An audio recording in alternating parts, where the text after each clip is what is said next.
Hey you guys, I hope everybody's doing really good out there in the old YouTube world. Today I'm going to go over a few of my maintenance tips that I do before most of my rides. If not every ride, sometimes every second or third ride. There are also things you could do post-ride too. When you get home from your ride and you wash your bike, you can do these few things. So yeah, right on, let's get started.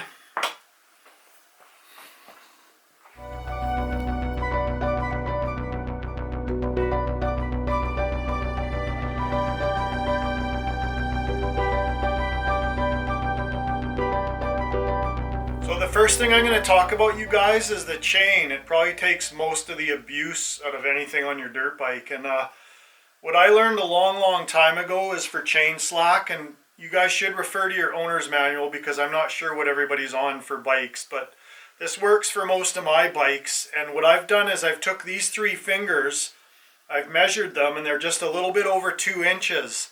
2 inches is about the amount of slack most bikes you'll want at the end of your chain guide or your chain block. So what I do is take the chain and I go like that, and I get your 2-inch measurement. And you can see mine's a little bit loose actually because I can pull it slightly above my fingers.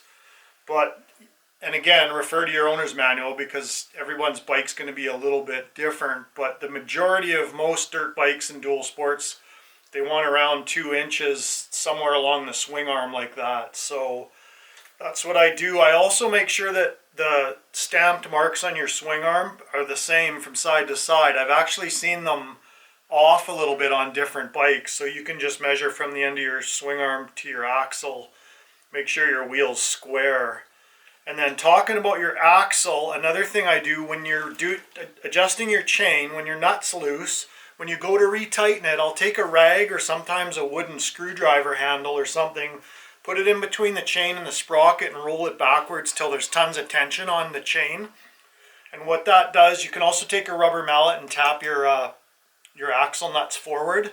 And what that does is ensures that your axle is going to stay all the way forward when you tighten the nut on the other side. And then once it's tight, take everything off and recheck your measurement because sometimes it'll go off. But those are the two big things, the two tips that I like to give you guys about adjusting the chain. What else? As for oiling, I usually oil my chain probably every ride. Unless it's a short ride and the chain's still in good shape, then I'll do it every second or third ride. But the majority of the time on my bikes, I'll oil the chain pretty much every single ride. So yeah, I hope that helps you guys with your chains.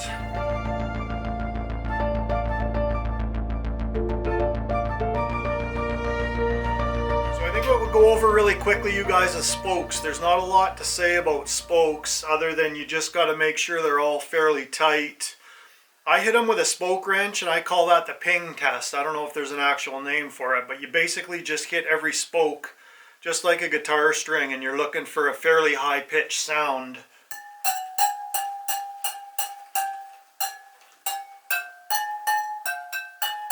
See, the sound, the tone is pretty much similar on all the spokes. If you hit one that's loose, it's going to make more of a thud sound, so you'll instantly know. At the very least, you should go over every single spoke and just turn it like not even a quarter of a turn, just enough to loosen or tighten it, just so that they don't freeze up on you. Because I've seen a lot of spokes, people neglect their spokes.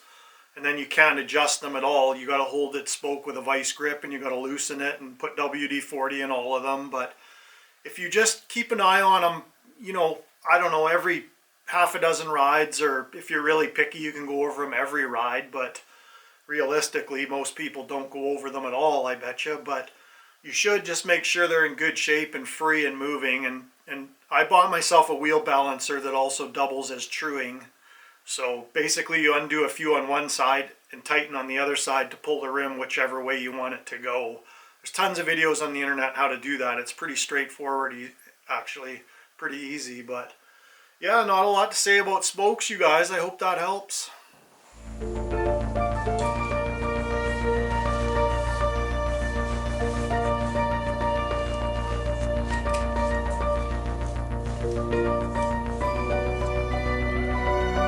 So I think what we'll talk about next, you guys, is some basic clutch maintenance. And obviously this doesn't really apply to like my KTMs that have a hydraulic clutch. You don't really have to do anything to those. But what I will say about those bikes, like the European ones and any of the bikes with hydraulic clutches, if you guys need to bleed them, sometimes I often get asked how I do it, and I do it the same as my brakes. What I do is I don't bleed it like, traditionally like you'd bleed a car brake, how you pump it up and then you open the bleeder. And what I'll do is take a syringe or a, any like a squeeze bottle or a syringe or something like that, and I'll hook onto the bleeder and make sure that there's no air in your line and open the bleeder and then force fluid backwards through. That's how I do brakes, and I do hydraulic clutches. And then you watch for the bubbles come out of the, the reservoir at the top, and it always works perfect for me every time. So, but anyways, what I want to talk about is the old school mechanical clutches, like the cables here.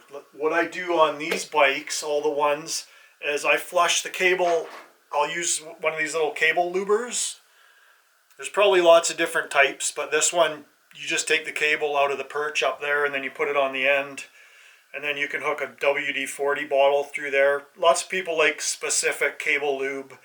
Whatever floats your boat. I've always used WD-40 pretty much most of my life. And I like to take it out of the perch there and take it off the actuator arm here. And I'll put a little, like a rag or something to catch the fluid and the stuff coming through. And I'll just do a few squirts with WD-40 and then move it in and out to try and get, work the cable and work the fluid through. And it'll flush that cable, and you'll find that my clutches are always super easy on my cable bikes. Like even my CR500 over there, that thing's got it insanely hard. Like I think it's a Hinson clutch and clutch basket, so it's really hard to pull. But when I flush that cable and clean it up, it makes a huge difference. I probably do that once a year at the minimum. Sometimes I'll do it a couple times a year just to keep that cable nice and clean. But yeah, that's about all you can say about clutches. I always look for a tiny bit of play in the clutch before it actuates the cable. So, that way, that's your perfect cable tension. You can refer to your manual or what your bike needs, but I look for about, I can pull my lever probably a quarter of the way before it does anything. And yeah, that's about it, you guys, for clutch maintenance. Pretty straightforward.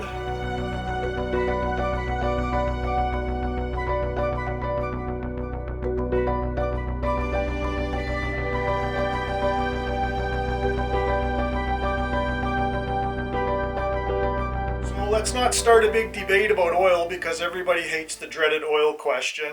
I can tell you right now that the oil you're using is the best oil money can buy. That's pretty much what everybody says. So let's not get into brands. But what I do believe in is the synthetic oils. They seem to work a little better, especially in air-cooled bikes or, the bikes that run a little hotter.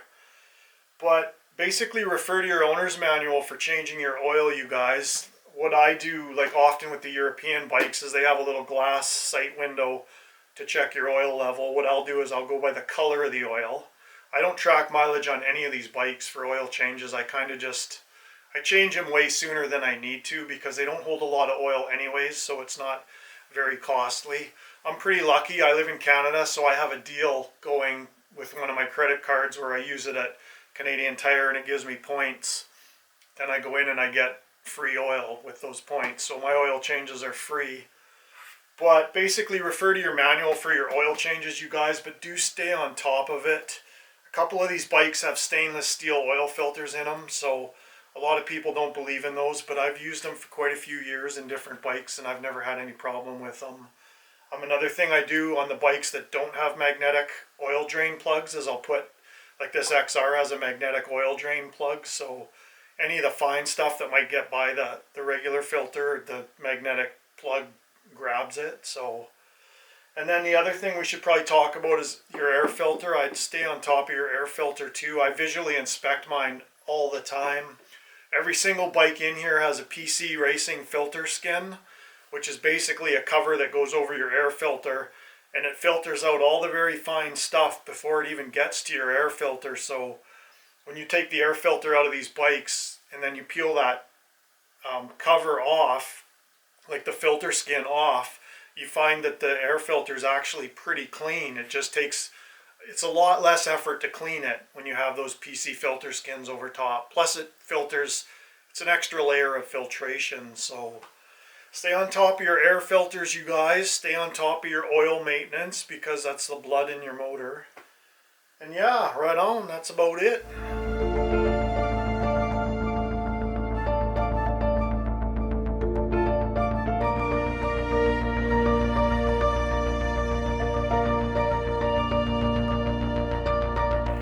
So another thing we should probably briefly talk about, you guys, is air pressure. And that's another debatable topic.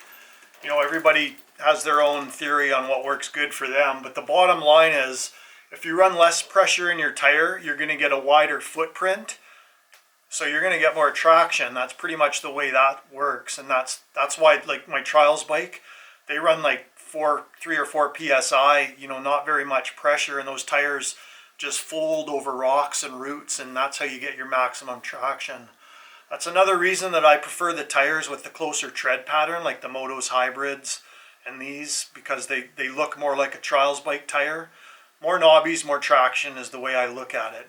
But often with the close tread like that, they don't work as good in mud and stuff. But I don't like mud anymore anyways. But anyways, about tire pressure, I think what I do most of the time, you guys, is I usually stay as close to 10 PSI as I can. Sometimes it'll be between 5 and 7 PSI. Sometimes it'll be as high as 14 or 15. There's probably 10. There's probably about 7 or 8 in here right now, and I run that on the pavement, the dirt, everywhere's. I've never aired down for the dirt, and I've never aired up for the pavement. I keep it at 1 PSI, and I'm happy with that. Usually the tires I run are lots of plies, and they're very thick carcass tires. So you can get away with low pressure even on the pavement because they're pretty heavy-duty tires. But yeah, I try to stay around 10 PSI, you know, give or take, sometimes basically between 7 PSI and 15, depending what I'm doing. So that's about it for air pressure. Same pressure in the front as the back. That's the way I've always done it. Yeah, right on. But yes, you guys, drop some comments, drop a like. If you guys aren't subscribed, definitely hit the red button like this if you guys are new to the channel. If you can believe it, 70 to 80% of my viewers aren't even subscribed to the channel, which that's incredible to me. I would have guessed the opposite, but it's super simple to hit the subscribe button, and it helps grow the channel, which, you know, YouTube then shares the video with more people, and it benefits everybody when you hit the subscribe button. So definitely do that, you guys, and I will see you guys in the very next video. Right on.